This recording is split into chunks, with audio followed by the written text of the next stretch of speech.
Welcome to another edition of the Art Marketing Podcast. And today we have a very special guest joining us, artist Megh Knappenberger. Megh, how are you doing? I'm great. How are you today? Good. I'm excited to talk to you. Yeah, me too.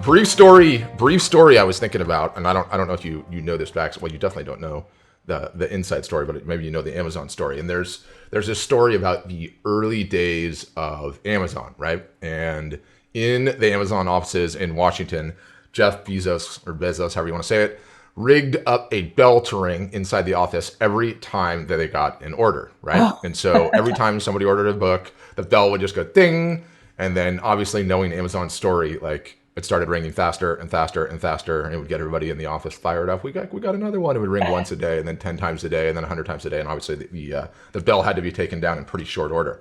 And what I love about that story is we took a page from his playbook, and we actually have the Art Storefront app stitched to a channel in Slack. And what it does is every time a piece of art is ordered on the site, it pops into that Slack channel and it looks at it. And so I got to say, Megh, I've been seeing you in that Slack channel quite a bit. I mean, the bell for your art has been ringing and ringing and ringing and ringing. So I love it. Yeah, so huge congrats on that success, which I think is just absolutely amazing. And I was thinking also as we're starting this, like, in addition to your tremendous sales volume, you're quite literally the artist that smart marketing artists love to hate. Oh, Gary Vaynerchuk, this guy that I follow on social, I don't know if you follow him, has this he has this constant mantra that he bangs, which is like, no amount of marketing can fix a crappy product, right? So it doesn't matter how good you are if your product's not good. But you are the opposite of that. Like, no amount of marketing is necessary. What would traditionally be called marketing. No SEO, no strong email marketing, Facebook ads, when you have nailed the product market fit like you have, which is just amazing. So, as a quick aside, listeners, I literally did a little bit of homework before I talked to Megh, and I went and checked out her site, and the homepage does not even have site titles or a meta description. I know. She did not have the Facebook pixel installed on her site, which is a cardinal sin in 2018 modern marketing. I promptly fixed that after we talked, so it's there now. You did. But I love that. I mean, as I was saying before we hit record, is like, that is such an anomaly. That is such a unique and unheard of position to be in, not just art, whatever business, right? Like, you're operating a digital online business and you've got product market fit so nailed down. So I would love to delve into that, to try and unpack that, to figure that out. And I'm really excited to do that. And then side note, I'm also really excited for you to put all that stuff into place. I know. That's just a low-hanging fruit, home run. Yeah, sometimes laser focus is, I had laser focus on one thing, but, I did leave out a lot of that just like, all right, I don't have time for this right now, so I'm just going to focus on one thing. And, it worked. It worked for me, but for the long term, that's not my plan. Yeah, you need to fix it. That's why you're the artist. Marketers love to hate. But let me start at the beginning. Give us a little bit of the Megh Knappenberger origin story. Sure. So a lot of this story involves KU, University of Kansas. So I graduated from there. I had got a degree in graphic design, and I was a graphic designer for about 12 years before sort of pursuing fine art full time. So I've always painted on the side. It was kind of my hobby. I never believed it was a real career choice. And for the last 7 years of my design career, I ran a branding studio. So I have a pretty good background in, brand development, strategy, marketing. And towards the end of that time, I had an injury to my back that was pretty rough. And I sort of took a forced sabbatical to just get well and heal. And during that time, I had to be standing all the time because I couldn't sit with the injury. And, you can paint when you're standing. So I got back into that old habit and realized, like, oh my gosh, I miss this so much. And I just, I was doing a lot of other sort of work on myself during that time and realized, like, man, life is too short not to just spend my time doing the thing that I love. And maybe I can make this into a career. I love this. So that's what I did. I I made the craziest decision to just basically say, I'm going to give painting a go and close my design business, which was very successful. And that's what I did. Totally Wow. crazy leap. Yeah. Wow. Yeah. So, Most people would like wait and get the side hustle going. It sounds like you uh, literally took the boat to the island and burned the boat. Like there's no going I back. did. I did. And at the time, I had a 2-year-old and a husband who was so supportive. I couldn't have done it without him. I've told this story a few times, but, I took him to lunch and sort of handed him a beer and told him what I was going to do. And he said, I trust you to do anything except be on time anywhere. So it's like, great. All right. So he just, he full 100% trusted me. And I think that was a big sort of support to making this work. So that's kind of how I got into painting. And yeah, tell Amazing. me, And tell and me I where you want me to noticed. go from here. Yeah, no, that's great. And I noticed from your website too. So you paint literally exclusively with a palette knife, right? I do. Yeah. I like the way you can make the paint a little chunkier, and just Mm-hmm. like the look of it is a little more like energetic, I think, than a brush. So Mm-hmm. I got into that, probably 10 or 15 years ago, and just it stuck with me. Yeah, it's amazing. It's amazing the Yeah. texture and the pop it gives. Thank Totally you. unusual. Yeah, in and of itself. Thank So you. okay, so let's drill into. You decided to give it a go. What did Yeah. that look like at first, and kind of catch us up how you went from there to here. Sure. Okay. So at first, it was just like a ton of like throwing something at the wall and seeing if it will stick. So Okay. maybe I'll do this. Maybe I'll try doing these like local craft shows. So I did that, and it was like, this is for the amount of time it takes to do this, I'm not going to make enough money. Everything in my head I looked at from a pretty like strategic business perspective, which I think is kind of unique for an artist. And it was just Mm-hmm. like, I have a family, I have to bring in half of our income, and sitting at a craft fair all day and making $200 is not going to work. So tried that, and then X that off my list. And then I started trying like different styles of commissions at like different rates, and then Mm-hmm. realized, okay, this isn't going to work. And on and on and on. I spent probably the first half of my first year just trying things, and then quickly pivoting and realizing, okay, that's not going to work. What can I do next? And I kind of rolled quickly into the idea that I need to be able to make something once and sell it a bunch of times. It's kind of like the traditional licensing method. Right. And that, I think, for any artist, at least in some capacity of their business, makes a ton of sense. Like selling prints of our work, that's what Art Storefronts is all about. Allows us to spend a lot of time on an original and then move on to the next thing while that original piece still makes money sort of forever. So, with that idea in mind, well, I guess not really that idea in mind. I'd like to say I had that strategy before I kind of fell into it. Mm-hmm. But I did a painting for my husband for Father's Day last summer, and it Okay. was a portrait of Dr. James Naismith, who is the inventor of basketball, the first coach at KU. KU is like, sort of the mecca for college basketball. Anybody who, Mm-hmm. sort of follows the sport would know that. And so I wanted to give him something that was kind of unique and something nobody else would have. And I had been in the Capitol building in Topeka in the basement, randomly, because I like to go and explore. And, I found myself there, and they have this whole hallway of famous Midwesterners, and they're Okay. portraits of all the people in the Midwest who have sort of made a difference. And so there was a portrait of named James Naismith down there, and I thought, oh my gosh, this would be the perfect gift for my husband.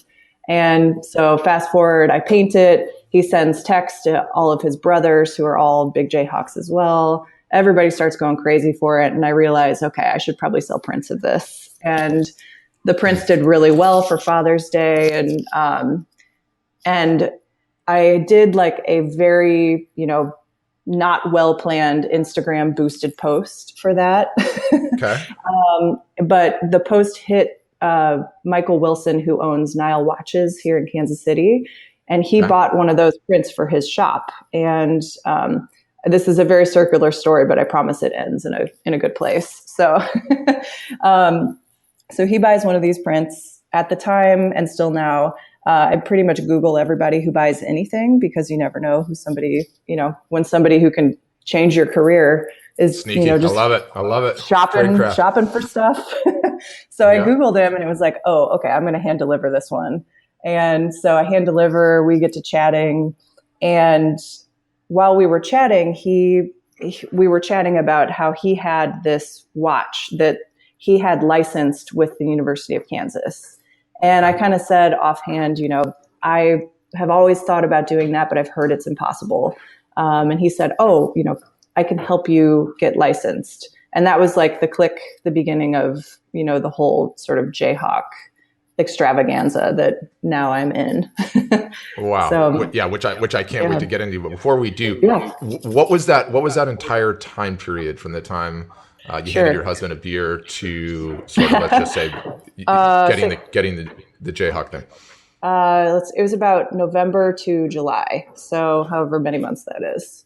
Wow. So Mhm. I don't know if you just had that built-in innate ability or you just knew, but you Mhm. literally were able to test and iterate and see what works and throw things Mhm. against the wall that quickly. I mean, that's a Mhm. startup business mentality, which I think is really impressive. So you were able to Thank you. do all of that quickly and then get to that licensing deal, let alone the Googling and going and delivering it by hand, which is amazing.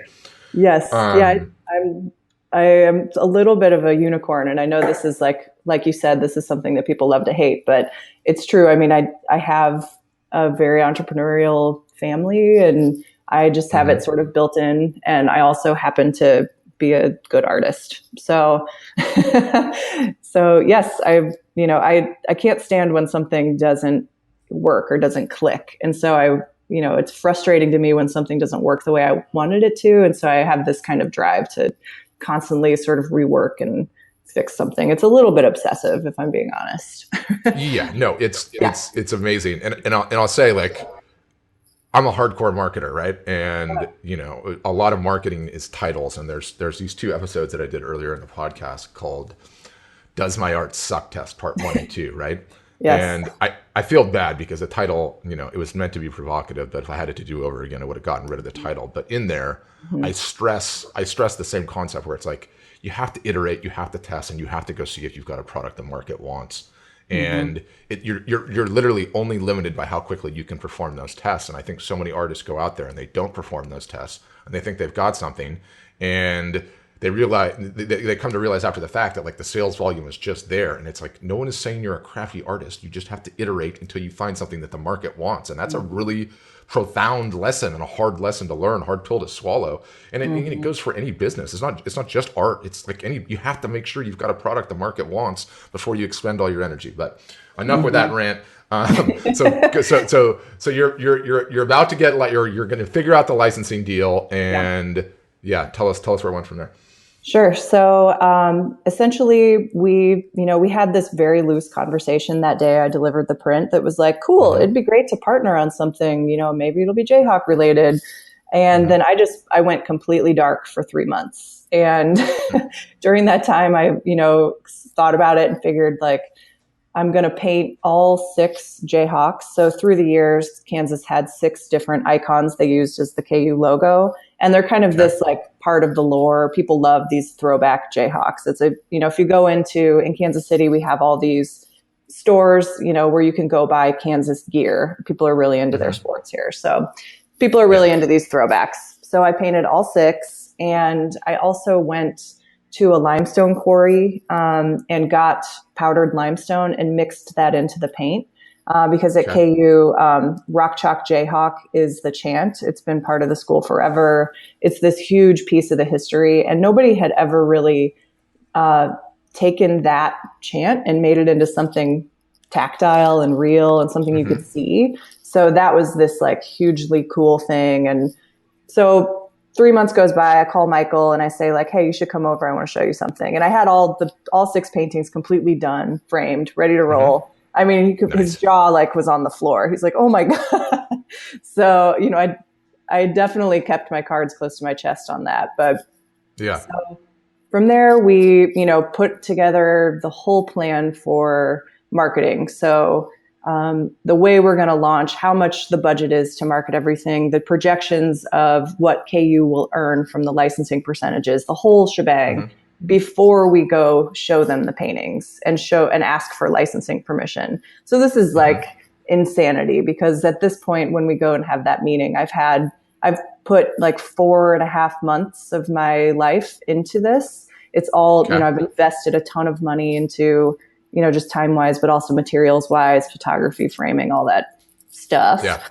And so we go, and they never say yes to artists ever. In 35 years that the guy's been doing licensing, he couldn't remember. And so like, he pretty much said no immediately when we sat down. And we said, we had actually brought the original paintings and lined them up outside of his office in the hallway. And so, we said, okay, but can you just look at these? Can you come out and let me show them to you? And we kind of sold him through the originals and through the fact that there was rock chalk in the paint. So, so I got licensed, and it was pretty amazing. I am really one of the only artists that they've ever said yes to. So that means that what I did, because it's an artful representation of the Jayhawk, there's a lot of like what I like to call like game day gear, like foam fingers and like, coffee mugs with a giant Jayhawk on them. There's not a lot of like classy things you would actually hang in your dining room or somewhere outside of your man cave. So this was like hitting a place, which is something that like, this is a pain point that my husband and I have had in our own life, which is like, he loves KU and he collects like all the random posters and stuff, but I don't want that. I don't really want that hanging in like regular parts of our house where people would see it. So this was like strategic as I was doing this. Like, I need to make something that is first beautiful art and second a Jayhawk. And so that's what I did. And I think that's why, they agreed to license, because it was something that did not exist out there. And it's also something that frankly was going to be at a premium price point, and they get a percentage of every sale. So the projections of what it could make for KU was really good. I mean, this is like a great thing for them too. So it was kind of a win-win all around. Yeah. Yeah, there's so much to unpack from that. One, these licensing deals are so hard to get. So very, very well done. And that was huge risk on your part to just go ahead and devote. I mean, that was like super Hail Mary on all that time, energy, and effort. So that took some grit. Well, I had the day that I found out that I was granted licensing, I had 16 cents in my bank account, and I have the screen grab to prove it. So yeah, it was a pretty intense couple of weeks there. Yeah, and then we'll link to these images in the show notes, but it's 6, right? It's 6 Jayhawks, good size, incredibly vibrant colors, and the price point is not cheap. You sell the limited edition prints for how much? 1,500 framed and matted, and 1,200 just for the prints, and they're hand signed and numbered. So they were sort of like an exclusive. I only made 152 sets, so it was kind of like, if you want to be almost like the closest thing to having an original, here's your next best thing. And so is that it, by the way? Are you just doing 152 sets and that's it, sold out? No. So we decided to sort of launch these in 3 phases or 3 tiers. So the top tier was obviously the originals, which were priced at $25,000 a piece. And then the next tier down was these limited editions. And then the final tier is sort of the every Jayhawk price point. So those are going to be launching in March, kind of in line with basketball craziness, obviously. And so that'll be where people can buy individual prints in any size and any framing style, kind of the whole art storefronts, suite, I guess. Yeah. 2 other things that struck out as you telling me that story is, one, because I get to see your actual sales volume, like, do not underestimate a diehard and passionate niche, of which you clearly tapped into. Yeah. I mean, it's said that like the Green Bay Packers fans are obligated to buy their body weight in official gear every single solitary year, and I think I would rapidly add Jayhawks fans to that. Like, sure. I mean, Yeah, it's so hard to find a good niche. There is so Hmm. much art being created in today's day and age. It's like I Hmm. get these Facebook comments, and these are trolls and cynical people, and they Mm. always leave a comment like, you don't want to mess with these art storefronts people. They're just going to steal your images. And I write back, and it's like, buddy, nobody cares to steal your images. You would be Yeah, lucky if somebody wanted to steal your images. exactly. There are, and he was a photographer. It's like there are 250,000 cell phones coming online each day that are amazing cameras held by kids that are taking amazing photos all over the Hmm. world. And you're worried about somebody stealing your images? Are you I nuts? know. But You the haven't made it the until somebody starts, stealing your stuff and trolling you. I mean, that's like everything that happens so like true. that. I try to look at it as a positive thing. So, So true, and it is. But anyway, the really really powerful niche that you found, and I think like there's such an abundance of art and images. Like if you don't niche down, hmm. it is very very difficult to make it. Like I'm Hmm. sorry, there are lots of paintings of flowers. There Hmm. are a lot. Hmm. There is a tremendous, and photographs even more so. And photographs of travel, I'm sorry, everybody's been to every national park that there is. Like Hmm. you gotta niche down so hard. So Hmm. I think that's tremendous what you've done there. And then the third is you designed you designed the entire thing with the end in mind. And what do I mean by that? This is just like a profound thing for me. You knew exactly where those things were going to hang. Those things were going to hang in every diehard fan's man cave Hmm. all across Kansas and everywhere else that loves these people. And it's like you Hmm. had that end position in mind, and I think the sales reflected that, which is Hmm. just so smart. Thank you. Amazing. Yeah. No, it's an amazing lesson, to extract. I think there's tremendous amount of wisdom in that. Where did art storefronts come in terms of the timeline from like when did you come on board versus in that story?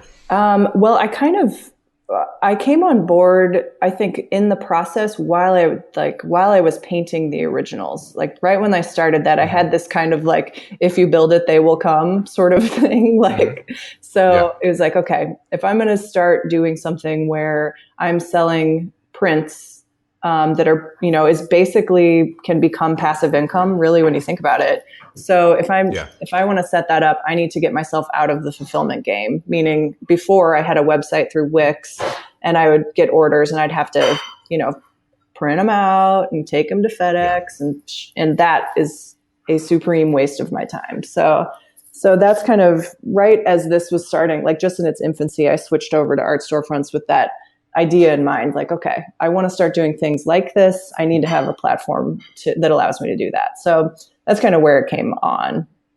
Um, Yeah. And so now you just everything gets auto fulfilled. You're not touching any part of that yeah. process, and it's glorious. Yes, so Yeah. the limited editions were a little more manual because of the Hmm. nature of them, and that is something like I would think through or try to do a little differently next time. But when I set it up, essentially, it's like, okay, I can't afford to produce all of these first and then sell them. So I was Hmm. kind of producing as I received orders, and it was all around the holidays, which was strategic for Always. for the holidays, but it was also like Hmm. the volume at Skyline, because everybody on art storefronts was kicking ass this year.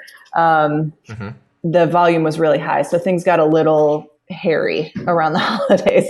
So Yeah. it was great. Like Skyline was so great, and I don't want to knock them at all, um, Hmm. but I'm looking very forward to moving into the next phase of this with the individual prints, because that'll be all auto fulfilled, and that's actually the biggest piece of the whole sort of puzzle of this, because it's kind of ongoing forever, and that I hope to become like a pretty nice little hunk of passive income for me once it gets all set up, and then I sort of get into a advertising cycle and all of that. Like not completely passive, but I'm not shipping every individual order. So Yeah. pretty And awesome. I think, you listen to the Locke podcast, I know. And, that rant that I went through with him, like, I think Mm-hmm. is so important. There's so many artists out there, so many people that are selling art. It's so hard. And so if you have the ability to take like a truly 30,000 foot view of your business and realize like as an artist, okay, yeah, originals are awesome. Of course you're going to sell originals. You always want to be selling originals. You always want to sell them in person every way you can. But think about the print business as another serious silo of your business and the ability to have price points that like more accurately reflect every type of buyer in the market. And take it seriously, because that's how you really build a robust business and really support yourself with art.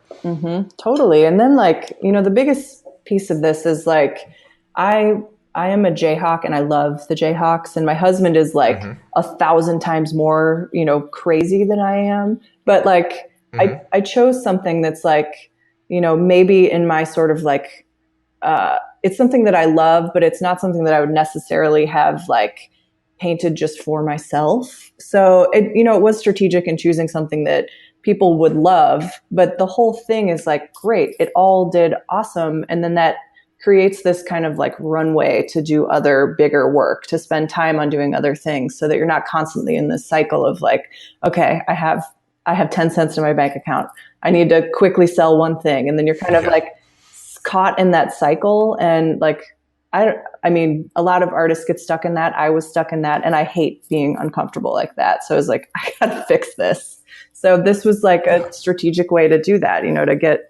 to get something going that would, like you said, be a silo of my business. That doesn't mean it's going to be the only thing I ever do. It's just like a great, like, okay, here's silo one. I would like to have 10 silos like this over time. Yeah, exactly. You just keep adding them and bolting them on, right? Yeah. It's just a fantastic way to grow the business. Yeah. One other thing you should go back and listen to, and I was kind of struck by it in a profound fashion. I think it's like the second podcast, or might be first or second or third, whatever. I'll send you the link. It's okay. Bill Stidham, and he's an artist from Austin, but he has a gallery, which I've actually been into, Cool. which is in like central Mexico. And what's interesting is the way that he runs it is. And to be honest with you, I mean, we set up the software to be able to do this, but we didn't really think anyone would take advantage of it, or we didn't think through it. But I would say this: are you familiar with Bonobos? It's like a male clothing brand. Yeah. They're kind of cutting edge, right? Because they have stores all across the United States and malls, but the clothes aren't there. There's no clothes there. You go in and you place your order, you see how things fit in the store, and then they ship them to you, so they don't have to keep inventory and all of that. He's running his gallery down in Mexico in that fashion. He doesn't keep the inventory in there at all. And you go in, you're like, I really want this piece. It's fantastic. Well, I guess he keeps a little bit of inventory because there's internationals that, they don't want to do that shipping. But for everybody, the U.S. that's in there, he's in San Miguel de Allende, which is like a big tourist town. So all the U.S. buyers come in there and they're like, I really love this piece of art. I'd love to buy it. He's like, great. He just puts the order into his site and it ships. And he never even sees it, never touch it, never gets anywhere near it. So you could potentially do that. Think about that long term. If you build out the Jayhawk profile, like you could have a little, mall shop in a mall with all the stuff hanging on the wall, even potentially originals, and then just say like, look, we'll ship it to you, put it in. Sure. Could be interesting. Yeah, that's a great I thought anyway. That's a great idea. Yeah, the one story too that you're gonna have to tell the listeners, which is amazing. So you actually sold the 6 originals. Why don't you tell us about that? I did. It was pretty epic. So like I said, I had priced them at $25,000 a piece. And I did that really with like you said, the end game in mind. I truly believed that these were going to become iconic pieces of KU art and, part of the whole sort of world of it. And so I wanted them to be priced accordingly, so that someday it's like, oh man, I can't believe they have those originals, like that the originals are so priceless. And also we wanted to price them in a way that they would make news. And when they sold, they would make news. So when we launched the originals at the Plaza Art Fair here in Kansas City, which is kind of like the biggest fair here, and we got a couple of individual offers that night, actually the first night. And again, I am crazy and turned them down because I really, really wanted them to stay together as a set. And I wanted them to all, eventually have the opportunity to hang in Allen Fieldhouse, which is where the Jayhawks play basketball.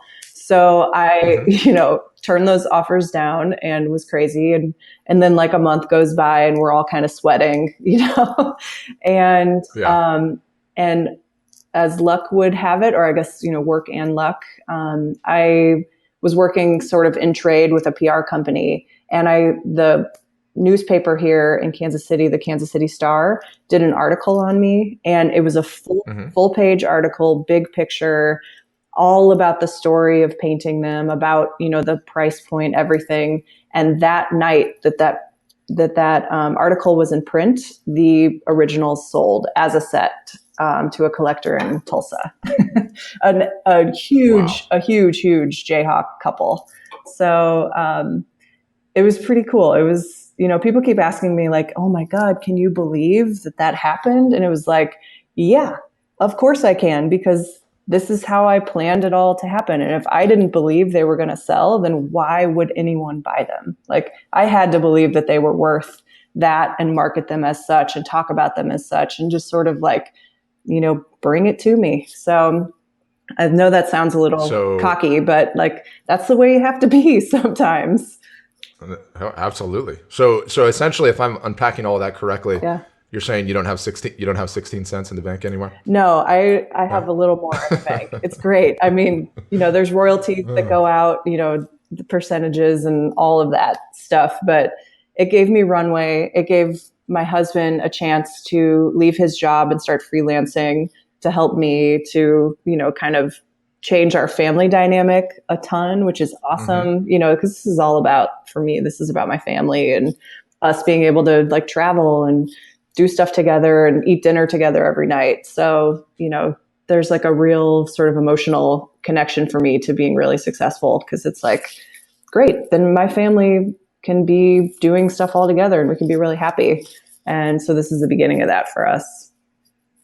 Love it. Living the dream. Yeah. Huge congratulations. Thank you. So we covered the originals. We covered the limited edition prints. Mm-hmm. Why don't you tease us kind of what you have coming up? Sure. Depending on when people listen to this, we'll probably get this thing out next week, so you'll still be ahead of it. But so why don't you just tease what's coming up? Sure. So I'll be launching the individual prints kind of around the Big 12 tournament, which is in early March. And so people will be able to order a print of any year and any size they want. And I've had a ton of inquiries about this over the past few months. Like, hey, I love these, but I can't afford the $1,500 set.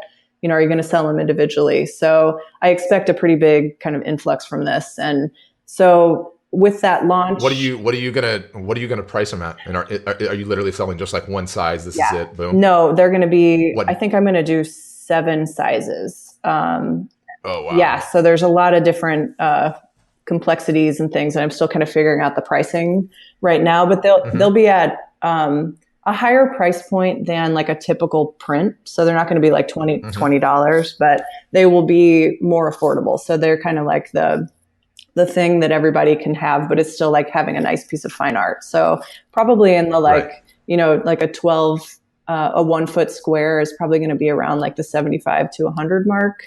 I'm still kind of working that out depending on like, again, I have these licensing royalties that go out, and there's a lot of costs to account for in the pricing. So I haven't figured it out yet. Right. So well, it's exciting. Yeah. So we'll definitely link up to all of that. And then selfishly, I talked to Meg like a week ago ahead of this podcast, and as I was looking at her stuff, just going, oh, you are in such a good spot. You haven't done any of the marketing stuff. So I made her listen to. I made you. No. I suggested that she listen to a couple of podcasts of it. Yes. One of which was the stuff on ManyChat, because obviously with ManyChat and Messenger, I mean, I'm over the moon on this. I'm banging the drum incessantly, and whatever single solitary customer we have in there, it's just every time it's tried is just like another huge win. It doesn't matter who the artist is; it's amazing. So we're gonna be helping Meg do a couple of contests that you guys can see coming up here to celebrate the release. So I'm actually really excited about it. I think it's gonna go big. Yeah, I mean, it's. I listened to that podcast, and then I went through, like you guys did, kind of an automated instruction, or kind of showed how it works, and it was like, oh my God, this is some next level stuff, and it's really not that complicated. So I'm very excited about it. I think it's going to do hugely well for me. Yeah, so we got to get going on the creative for that. So on that note, I think we'll leave it there. I think that story was amazing. Some amazing stuff to unpack. We'll get you back, and we'll talk about the ManyChat case study after we do it, which I think will be fun. But in Great. the meantime, if people want to find out more about you, where do you want them to go? My website is Megh Makes Art, which is MEGH Makes Art, and as well as I'm pretty active on Instagram. I'm Megh Makes Art there. I'm Megh Makes Art everywhere. So just wherever you like to get your stuff, look for me there. Alrighty, well that's a perfect place to end it. Thank you so much for taking the time, and huge congrats on everything.